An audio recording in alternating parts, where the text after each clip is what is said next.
Hello friends, मैं चेपनी जैन आपका स्वागत करता हूं आपके अपने यूट्यूब चैनल पर। दोस्तों, आज की वीडियो में मैं यहां पर आपको बताने वाला हूं जीएसटी रजिस्ट्रेशन अप्लाई करना। जीएसटी नंबर आप खुद से अप्लाई करके फ्री ऑफ कॉस्ट ले सकते हैं, इसकी कोई भी गवर्नमेंट फीस नहीं है। इसके लिए आपको जाना है, ऑफिशियल वेबसाइट है www.gst.gov.in। इसी से ही पूरा प्रोसेस होगा। ध्यान रखिएगा, प्रोसेस में पहले हम जीएसटी नंबर के लिए एप्लीकेशन सबमिट करेंगे, उसके बाद जीएसटी अप्रूव होने के बाद आपके ईमेल आईडी मोबाइल नंबर पर आपके लॉगिन क्रेडेंशियल्स आएंगे, के थ्रू आपको सर्टिफिकेट डाउनलोड करना होगा। ये बिल्कुल आसान और सबसे यूनिक तरीका है। इसमें लेटेस्ट कुछ अपडेट भी आया है 2024 में, वो भी मैं यहाँ पर बताऊंगा। आपको कुछ पॉइंट्स का स्पेशल ध्यान रखना है, जिससे कि आपकी जो एप्लीकेशन है वो फर्स्ट टाइम में ही अप्रूव हो जाएगी। ठीक है, यहाँ पर आपको न्यू यूजर रजिस्ट्रेशन पर जाना है, न्यू रजिस्ट्रेशन, और यहाँ से आपको टैक्स पेयर सेलेक्ट करना है, कोई अदर ऑप्शन नहीं लेना है। फिर इसके बाद जो है आपको स्टेट सेलेक्ट करना है, जिस भी स्टेट में आप जो है बिजनेस करना चाहते हैं। जो आपके बिजनेस का एड्रेस रहेगा वो वाला आपको स्टेट यहाँ से सिलेक्ट कर लेना है। आपका रेजिडेंशियल स्टेट कुछ भी हो सकता है, उससे यहाँ पर कोई फर्क नहीं पड़ता। मतलब जो एप्लीकेंट है वो खुद से किसी अदर स्टेट का भी हो सकता है। अब यहाँ पर जो है आपको डिस्ट्रिक्ट सेलेक्ट करना है, तो आप अपने अकॉर्डिंग डिस्ट्रिक्ट सेलेक्ट करेंगे। फिर यहाँ पर आपको पैन नंबर लिखना है। पैन नंबर जो है आपको अपने खुद के लिए अगर लेना है एज ए प्रोप्राइटर, तो आपको खुद का अपना पैन नंबर लिखना है। इंडिविजुअल पर्सन का ही खुद का आएगा। और यहाँ पर पैन नंबर के साथ लीगल नेम, तो लीगल नेम और पैन नंबर, ये दोनों चीजें यहाँ पर आपको लिखनी है। मैं आपको बता देता हूँ, अगर आपका खुद का नेम जैसे यहाँ पर रवि कुमार है, तो यहाँ पर आपको रवि कुमार लिखना है, यहाँ पर आपको पैन नंबर लिख देना है। लेकिन जब हम इसको प्रोसेसिंग के अंदर में भी अप्लाई करेंगे, तो वहां पर ऑप्शन आएगा फर्म नेम एंटर करने का, तो वहां पर फर्म नेम एंटर करना है या ट्रेड नेम जो भी आपको रखना है। लेकिन अगर आप किसी पार्टनरशिप फर्म के लिए कर रहे हैं, कंपनी के लिए कर रहे हैं, यहाँ पर कंपनी के केस में पार्टनरशिप फर्म या कोई अदर एंटिटी है, तो उसका खुद का सेपरेट पैन होगा, तो वही same as it is name यहाँ पर लिखना है और वो पैन नंबर यहाँ पर लिखना है। उसके बाद यहाँ पर active email ID mobile number डालकर प्रोसीड करना है, कैप्चा डालकर। आपको ओटीपी वेरीफाई कराने के बाद एक टीआरएन नंबर मिलेगा। तो वो टीआरएन नंबर जो है वो आपका एक टेम्परेरी नंबर है, रेफरेंस का है, रजिस्ट्रेशन नंबर नहीं है। उसको नोट डाउन कर लेना है, वो आपकी ईमेल आईडी पर भी जाएगा। उसके बाद कुछ ऐसे पॉइंट्स है जो मैं यहाँ पर आपको बताऊंगा वन बाय वन करके, वो आप फॉलो करेंगे, आपका जीएसटी 100% अप्रूव होगा। और आपको सर्टिफिकेट जो है वो 7 डेज के अंदर मिल जाएगा, अगर आप आधार से वेरीफाई करते हैं। ठीक है, अब यहाँ पर हम प्रोसीड करते हैं। उसके बाद जो टीआरएन है वो आपको नोट कर लेना है। टीआरएन जब आ जाएगा, उसके बाद मैं टीआरएन नंबर यहाँ पर डालकर फिर से प्रोसीड करूंगा, तब मेरी एप्लीकेशन पूरी कंप्लीट होगी। तो यहाँ पर टीआरएन नंबर जनरेट हो चुका है। अब हम इसको यहाँ से कॉपी करके उसके बाद जो है प्रोसीड पर फॉलो करेंगे। ठीक है, अब हमारी जो भी एक्टिविटी होगी आगे ट्रैकिंग जो होगी वो भी इसी टीआरएन से होगी। अब जो ईमेल आईडी और मोबाइल नंबर पर जो ओटीपी जाएंगे वो आपके सेम रहेंगे। ठीक है, तो मैं प्रोसीड करके यहाँ पर ओटीपी एंटर कर लेता हूँ, उसके बाद मेरी एप्लीकेशन स्टार्ट हो जाएगी। तो एप्लीकेशन यहाँ पर स्टार्ट हो चुकी है। मुझे यहाँ पर एक्शन पर क्लिक करना है, उसके बाद यहाँ पर प्रोसीड पर हम फॉलो करेंगे। ठीक है, अब ये मेरे कुछ स्टेप्स हैं जो कि मुझे ध्यान से फिल आउट करने हैं, और इसमें यहाँ पर कोई भी मिस्टेक नहीं होनी चाहिए। अगर यहाँ पर कोई मिस्टेक हो गई तो फिर आपका जो जीएसटी है वो रिजेक्ट भी हो सकता है या उसमें कोई क्वेरी आ सकती है। ठीक है, तो अब यहाँ पर जो है पहले बिजनेस की डिटेल्स है, फिर प्रमोटर पार्टनर, मतलब यहाँ पर आपको एज ए प्रोप्राइटर खुद की डिटेल लिखनी है। और अगर पार्टनरशिप फर्म या फिर डायरेक्टर वाली फर्म है तो यहाँ पर वो डिटेल्स लिखनी है। प्रोवाइडर के केस में तो खुद पर्सन अपना खुद ही ऑथराइजेशन कर लेते हैं। अगर किसी अदर पर्सन को रखना है तो ऐड करना है, कोई ऑथराइज रिप्रेजेंटेटिव आपको चाहिए अलग से तो आप रखेंगे। प्रिंसिपल प्लेस ऑफ बिजनेस में भी कुछ चेंज है, वो भी यहाँ पर ध्यान रखेंगे। एडिशनल प्लेस मतलब आप कोई ब्रांच ऐड करना चाहते हैं। गुड्स या सर्विस किस में आप डील करना चाहते हैं। स्टेट स्पेसिफिक इन्फॉर्मेशन सब स्टेट में मैंडेटरी नहीं है। फिर उसके बाद आधार वेरीफाई करना है, वेरिफिकेशन करना है। सिंपल सा स्टेप है, 5 मिनट का प्रोसेस है। और यहाँ पर क्या क्या डॉक्यूमेंट्स लगेंगे और वो क्या फॉर्मेट में लगेंगे वो भी मैं आपको बताऊंगा, तो वीडियो पूरा एंड तक देखिएगा, ध्यान से समझिएगा। ठीक है, अब यहाँ पर जो है नेक्स्ट में मैं यहाँ पर प्रोसीड करूंगा, तो उसके बाद मेरे सामने यहाँ पर ये चीज आएगी ट्रेड नेम एंटर करने की। ठीक है, तो ट्रेड नेम एंटर करना है आपको अपने बिजनेस के लिए, जो भी आप ट्रेड नेम रखना चाहते हैं। ये कोई मैंडेटरी नहीं है, अगर आप खुद के नेम से करना चाहते हैं तो यहाँ पर खुद का नेम आप एंटर कर दीजिए। ठीक है, तो यहाँ पर एक कोई भी आप फर्म का नेम या जो भी आप ट्रेड नेम रखना चाहते हैं वो आप यहाँ पर रख लीजिएगा, ये पर मैंडेटरी नहीं है। अगर आप खुद के नाम से चाहते हैं तो आपके खुद के नाम से आ जाएगा। लेकिन अगर ये पार्टनरशिप फर्म या फिर कंपनी के लिए आप कर रहे हैं तो फिर उसके केस में पार्टनरशिप फर्म का नेम या जो कंपनी का नेम है वो यहाँ पर एंटर करना हो। फिर यहाँ से हम उसको कॉन्स्टिट्यूशनशिप सेलेक्ट करेंगे, यहाँ पर एंटर करेंगे अगर रिक्वायर्ड है, अदरवाइज नहीं। फिर इसके बाद यहाँ पर रजिस्ट्रेशन में आपको वॉलेंट्री सेलेक्ट कर लेना है। जिस भी मंथ में आप अप्लाई कर रहे हो, जिस भी डेट में, उससे 30 दिन पुरानी डेटा आपको नहीं लेनी है, अदरवाइज आपकी पहले भी लाइबिलिटी क्रिएट हो सकती है, वो चीज़ आपको ध्यान रखना है। फिर उसके बाद सेव एंड कंटिन्यू पर क्लिक करेंगे। अब यहाँ पर आएगी डिटेल्स ऑफ प्रोप्राइटर। एक चीज मैं आपको क्लियर कर देता हूँ, वहां पर ट्रेड नेम के लिए कोई डॉक्यूमेंट आपको अटैच करना रिक्वायरमेंट नहीं है, लेकिन अगर कोई फर्म या कंपनी है उस केस में उनका कॉन्स्टिट्यूशन सर्टिफिकेट आपको लगाना पड़ेगा, ठीक है। प्रोप्राइटर के केस में कोई तरह से डॉक्यूमेंट नहीं देना होता है, प्रोप्राइटर सबसे आसान। तो जो प्रोप्राइटर पर्सन है वो अपनी खुद की डिटेल्स यहाँ पर एंटर करेंगे, name, date of birth, address, email ID, mobile number, ठीक है। उसके बाद डेजिग्नेशन, डेजिग्नेशन में यहाँ पर प्रोप्राइटर लिखना है। पैन नंबर तो आपने स्टार्टिंग में लिया था, वो पैन नंबर आप चेंज नहीं कर सकते। फिर आती है एड्रेस की।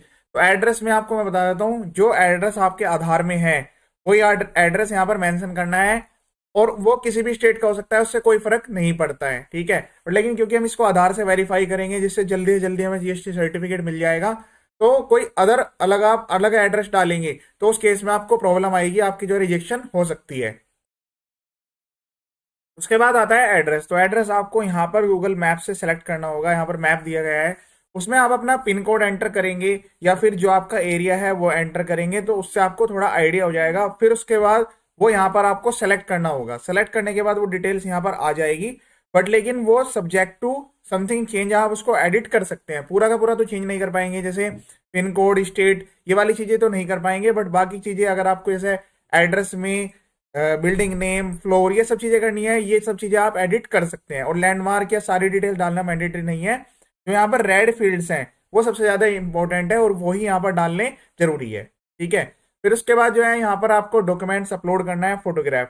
तो आप अपनी खुद की लाइव फोटो भी लगा सकते हैं, अगर आपके पास कोई अदर फोटो है वो भी लगा सकते हैं, सेल्फी भी यहाँ पर अलाउड है। यहाँ पर क्लिक करके वो सेलेक्ट कर लेनी है। फिर उसके बाद यहाँ से आपको ये ऑप्शन सेलेक्ट कर लेना है, यस ऑथराइज सिग्नेटरी, कि आप सेम अपने जीएसटी नंबर पे ऑथराइज पर्सन भी होंगे, क्योंकि प्रोप्राइटरी केस में मैंडेटरी है। बाकी जब आप पार्टनर्स ऐड करेंगे या फिर डायरेक्टर ऐड करेंगे तो उस केस में आप सभी को बनाना जरूरी नहीं है, किसी भी एक पर्सन को बना सकते हैं, या एक से ज्यादा, दो तीन, जितने आपको रिक्वायर्ड है उतने के लिए आप बना सकते हैं। प्रोप्राइटरी केस में बस यहाँ पर ये सेलेक्ट कर लेना है, उसके बाद नेक्स्ट और प्रोसीड करना है। देन उसके बाद आपको सेकंड पेज पे यहाँ पर प्राइमरी ऑथराइज पर्सन पर यस कर लेना है, नेक्स्ट पर प्रोसीड करना है। उसके बाद ऑथराइज रिप्रेजेंटेटिव वाला पोर्शन मैंडेटरी नहीं है। और प्रिंसिपल प्लेस ऑफ बिजनेस में सबसे जरूरी बात आएगी जो मैं आपको यहाँ पर बताऊंगा, वहां पर 3 पॉइंट आपको ध्यान रखने हैं। सबसे पहले जरूरी बात, ठीक है। तो अब यहाँ पर जो है प्रिंसिपल प्लेस ऑफ बिजनेस, यानी कि आपको एक बिजनेस का एड्रेस लेना है। तो बिजनेस का जो एड्रेस है वो एग्जैक्ट आपको वो लेना है जो आपके इलेक्ट्रिसिटी बिल पर हो। तो यहाँ पर क्वेश्चन आता है, सर इलेक्ट्रिसिटी बिल लगाना मैंडेटरी है? तो मैं आपको बता देता हूँ, आप कोई भी गवर्नमेंट यूटिलिटी का बिल लगा सकते हैं, जिसमें इलेक्ट्रिसिटी बिल हो सकता है, या फिर बीएसएनएल का जो कि गवर्नमेंट है उसके जो है, आप टेलीफोन का बिल भी लगा सकते हैं, या फिर आपके पास कोई ऐसा बिल हो जो रैकरिंग नेचर का हो, जिसका बिल हर महीने आता है और वो गवर्नमेंट का बिल है, वो यहाँ पर एक्सेप्टेबल है। तो यहाँ पर आपको एक डॉक्यूमेंट तो वो लगाना है, तो उस डॉक्यूमेंट के अकॉर्डिंग आप यहाँ पर उसको सर्च करेंगे पहले एरिया को। जैसे मैं अगर यहाँ पर नोएडा सर्च करता हूँ तो उसके अकॉर्डिंग मुझे यहाँ पर मार्क करना होगा, ठीक है। ये कोई एक वैसे एड्रेस हमने यहाँ पर ले लिया है। अब लेकिन ये पूरा एड्रेस नहीं आया, यहाँ पर जो एड्रेस है वो मुझे सेलेक्ट करना पड़ेगा, ठीक है।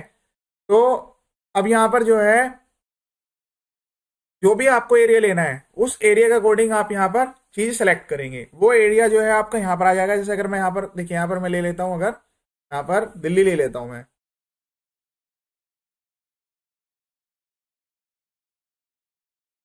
अब यहाँ पर ये कोई वैलिड एड्रेस नहीं है, ये हमने एक ऐसा एड्रेस ले लिया, ठीक है। तो अभी हम इसको अपडेट भी कर सकते हैं, जो आपका करेक्ट एड्रेस है वो आपको लेना पड़ेगा यहाँ पर, ठीक है। अब इसमें एक पॉइंट आता है कि एक तो इलेक्ट्रिसिटी का बिल हो गया, सेकंड डॉक्यूमेंट क्या लगाना है, क्योंकि यहाँ पर दो डॉक्यूमेंट्स आपको रिक्वायर्ड होंगे। सेकंड डॉक्यूमेंट में आप लगा सकते हैं कंसेंट लेटर या फिर रेंट एग्रीमेंट, अगर किसी अदर पर्सन का प्रीमाइसिस है। लेकिन कंसेंट लेटर में आपको रिलेशन मेंटेन करना पड़ेगा, रेंट एग्रीमेंट आप किसी थर्ड पर्सन का भी बना सकते हैं।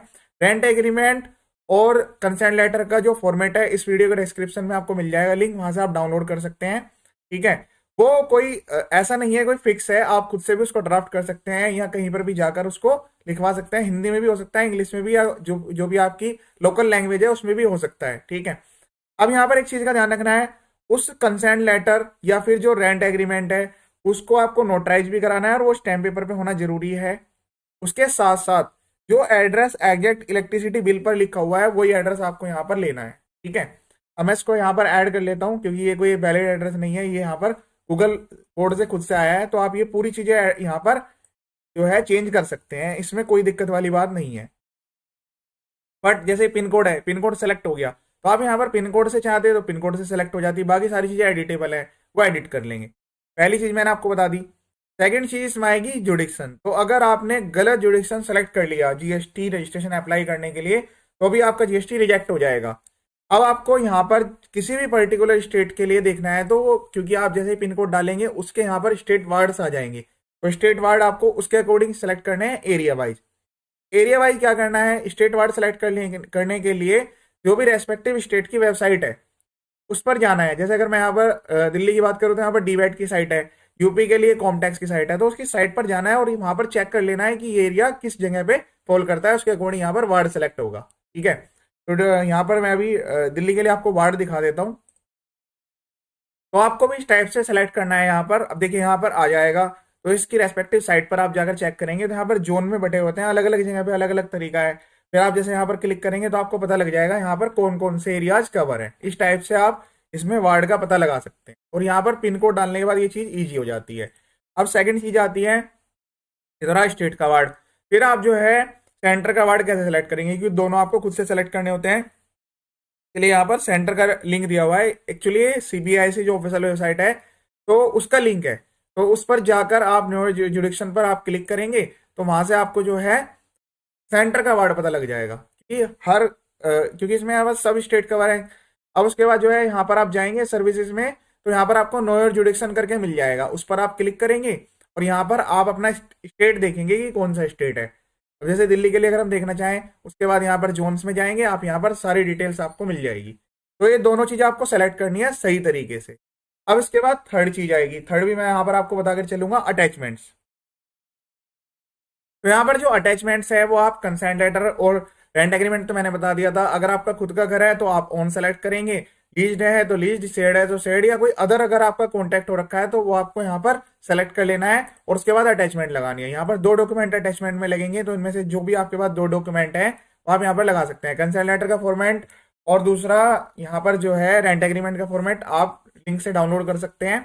उसके बाद नेचर ऑफ बिजनेस में आप यहाँ पर ज्यादा सेलेक्ट ना करें, मतलब कोई भी एक एक्टिविटी या दो एक्टिविटी लेकर चलें, क्योंकि एक बार आपके पास जीएसटी नंबर आ जाता है फिर उसके बाद ये आपके बिजनेस का नेचर कैसा है वो सारी एक्टिविटीज आप कर सकते हैं। यहाँ पर अगर आप मल्टीपल सेलेक्ट कर लेंगे तो ये भी आएगा कि जो एड्रेस आपने डाला है क्या वो इस चीज के लिए एलिजिबल है, तो आपसे सर्टिफिकेट मांगा जाएगा। जैसे आप अगर रेजिडेंशियल में कर रहे हैं और उसमें आप यहाँ पर लगा रहे हैं फैक्ट्री, तो आप घर पे फैक्ट्री कैसे लगाएंगे अगर आपका कोई सा फ्लोर है। तो इसलिए बेटर है कि आप यहाँ पर जो ऑप्शन है वो कुछ भी सेलेक्ट कर सकते हैं, मतलब रिसिपिएंट ऑफ गुड्स या सर्विस या ऑफिस सेल ऑफ ऑफिस वाला ले लीजिएगा कि मैं अपने एड्रेस को एज ए ऑफिस यूज करना चाहता हूँ। एक बार जीएसटी नंबर आ जाएगा बाद में जो आपके फैक्ट्री का एड्रेस है उनको तो ऐड करना आसान है, उसमें कोई दिक्कत आपको नहीं आएगी। तो ये चीज सबसे ज्यादा जरूरी होती है जो कि रिजेक्शन का काम करती है। तो इसमें आपको एक या दो से ज्यादा एक्टिविटी सेलेक्ट नहीं करनी है, उसके बाद सेव एंड कंटिन्यू पर प्रोसीड करना है। जो एडिशनल प्लेस है वो आपको स्टार्टिंग में ऐड नहीं करना है, बाद में ऐड कर लीजिएगा। फिर उसके बाद गुड्स या सर्विस, अब इसमें आप सिंगल गुड्स या सिंगल सर्विस ऐड कीजिएगा, ज्यादा ऐड मत कीजिएगा, अदरवाइज रिजेक्शन की प्रॉब्लम आ सकती है कि आप एक ही जीएसटी नंबर पर मल्टीपल इतने सारे काम इस पर्टिकुलर एड्रेस से कैसे करेंगे। तो मैं आपको वो आसान चीजें बता रहा हूँ जिसकी वजह से आपके जीएसटी में यहाँ पर रिजेक्शन हो सकते हैं। तो आपको कोई भी ऐसी एक्टिविटी नहीं करनी है, जो जो पॉइंट्स मैं बताते जा रहा हूँ वो ध्यान रखना है। कंसेंट लेटर का फॉर्मेट, रेंट एग्रीमेंट के फॉर्मेट्स, उसके बाद इलेक्ट्रिसिटी बिल्स, अटैचमेंट्स प्रॉपर लगानी है, आपका रजिस्ट्रेशन 100% सिंगल सोर्ट में अप्रूव हो जाएगा। तो मैं यहाँ पर अभी एक गुड्स यहाँ पर ऐड कर लेता हूँ, उसके बाद प्रोसीड पर क्लिक करना है, save and continue. Status specific information में कुछ नहीं लिखना है। फिर उसके बाद जो है यहाँ पर आधार ऑथेंटिकेशन उसको यस करना है, वेरीफाई वाले पॉइंट पर आ जाना है, उसके बाद वेरीफाई करेंगे। पर ध्यान रखिएगा अभी प्रोसेस कंप्लीट नहीं हुआ है, पूरी वीडियो एंड तक देखिएगा पूरा ध्यान से। ये आधार वाला जो ऑप्शन है ये आपको यस रखना है। अब इसके बाद क्या होगा, जब मैं यहाँ पर वेरीफाई कर दूंगा, वेरीफाई करने के बाद जो एप्लीकेशन है सबमिट हो जाएगी, बट वो पूरी नहीं होगी कंप्लीट। उसके बाद क्या होगा, इसके वैलिडेट होने के 15 मिनट के बाद आपके ईमेल आईडी मोबाइल नंबर पर एक लिंक आएगा आधार वेरीफाई करने का, उसमें आधार नंबर डालकर वेरीफाई करना है, सबमिट कर देना है। उसके बाद 15 मिनट के बाद एआरएन जनरेट होगा। जब तक एआरएन नहीं आ जाता जब तक आपकी एप्लीकेशन सबमिट नहीं मानी जाएगी। तो एआरएन आने के बाद आप उसको सेव करके रख लीजिएगा और यहीं इसी पोर्टल से सर्विस पर जाकर रजिस्ट्रेशन में ट्रैक एप्लीकेशन से आप अपनी एप्लीकेशन को ट्रैक करते रहिएगा। यहाँ पर जब तक 100% लिखा हुआ नहीं आता है तब तक ये कंप्लीट नहीं होगी चीजें। फिर भी सबमिट करने से पहले आपको एक एक फील्ड्स ध्यान से देखना है, प्रॉपर चीजें चेक करनी है कि कहीं कोई मिस्टेक तो नहीं रह गई है। अब यहाँ पर हम आ गए हैं वेरिफिकेशन वाले पेज पर। तो यहाँ पर सेलेक्ट करेंगे प्लेस पर, यहाँ पर प्लेस एंटर करेंगे, जो भी आपका डिस्ट्रिक्ट है या एरिया है वो आप यहाँ पर लिख दीजिएगा। फिर इसके बाद इसको ईवीसी वाले पे क्लिक करके जो ईमेल आईडी मोबाइल नंबर पर ओटीपी आएंगे उससे वेरीफाई करा दीजिएगा। वेरीफाई कराने के बाद लिंक वाला प्रोसेस आपको करना है और एआरएन वाला कंप्लीट करके आपको उसके बाद एआरएन जब आ जाए तब आपकी एप्लीकेशन सबमिट मानी जाएगी। और इसको आप 7 वर्किंग डेज में ट्रैक करते रहिएगा। जब ये अप्रूवल हो जाएगा तो आपकी ईमेल आईडी मोबाइल नंबर पर ही आपके पास क्रेडेंशियल्स आएंगे, यूजर आईडी पासवर्ड। फिर उसके बाद मैं यहाँ पर बताऊंगा कि फर्स्ट टाइम यूजर करके आप कैसे उसको डाउनलोड करेंगे। तो आपकी एप्लीकेशन यहाँ पर सबमिट हो चुकी है। इस टाइप से आपके पास मैसेज आ जाएगा, एआरएन पूरा आ जाएगा आपके पास। एआरएन को यहाँ पर आपको ट्रैक कर लेना है, रजिस्ट्रेशन में जाकर ट्रैक एप्लीकेशन। ठीक है, तो ये हो गया कंप्लीट प्रोसेस। अब इसके बाद जब आपका सक्सेसफुली अप्रूव हो जाएगा उसके बाद आपको यहाँ पर लॉगिन पर क्लिक करना है। वो क्रेडेंशियल्स आपको यूजर नेम में यहाँ पर लिखने हैं, क्लिक हियर में यहाँ पर एंटर करके और अपना एक यूजर नेम सेट कर लीजिएगा। यहाँ पर वैलिडेट करवाना है, यूजर नेम सेट कर लीजिएगा, पासवर्ड सेट कर लीजिएगा। उसके बाद यहाँ पर यूजर सर्विस में ही आपको जाना है और डाउनलोड सर्टिफिकेट का ऑप्शन आ जाएगा, वहां से आप सर्टिफिकेट डाउनलोड कर लीजिए। ये था कंप्लीट प्रोसेस। इस वीडियो को शेयर भी कीजिएगा। जो जो पॉइंट्स मैंने बताए हैं वो ध्यान रखिएगा। इसी टाइप के काफी सारे videos income tax, GST, registration, filing process के यूट्यूब चैनल पर अवेलेबल हैं। आप वीडियो देखेंगे आपको 100% बेनिफिट मिलेगा। चैनल का जो पर्पज है फुल्ली एजुकेशनल है। तो चैनल को सब्सक्राइब करें या ना करें, वीडियो देखते रहे। ये वीडियो देखने के लिए थैंक यू सो मच।